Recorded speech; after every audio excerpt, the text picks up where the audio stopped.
Maupay na aga mga maamigo adikitan yan nagleletson manok, kay waray kita kwarta, kay mga pobre lagod kami. An oras niyan ay alas 10 santanghali, mga alas 12 sinemao, na ine siya maluluto, kunting tiyos la mga kaamigo, maluluto na ine. At shout out nga pala sa ating mga kasundaloyal diyan. Ako ka pala ang kaamigo nyo F. Olive, pwedeng niyong mahalin basta huwag nyo lang akinin. Kasi may nagmamay-ari na sa akin.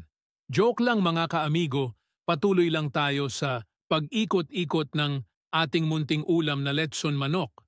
Tulad ng pagpapaikot sa'yo ng ex mo, ha ha ha. Ayan mga kaamigo, medyo namumula na ang ating manok. Malapit nato ay maluluto na. Daig pa natin nito ang bumili sa bayan. Kasi kami mismo nito ang nagtimpla. Ayan na mga kaamigo, huwag na natin patagalin at atin nang tanggalin. Pina-fast forward ko na kasi alam ko excited kayo matikman ang luto natin. Tignan nyo naman kung gaano kapula ang ating letson manok. Ito kunin na natin para maalis na sa kahoy.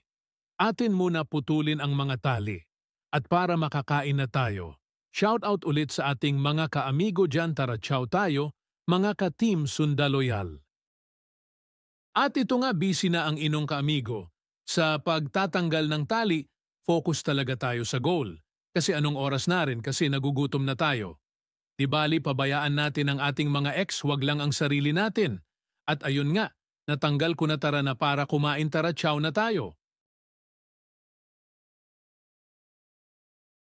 Hanggang dito lang pala muna ako mga kaamigo, naway abangan nyo.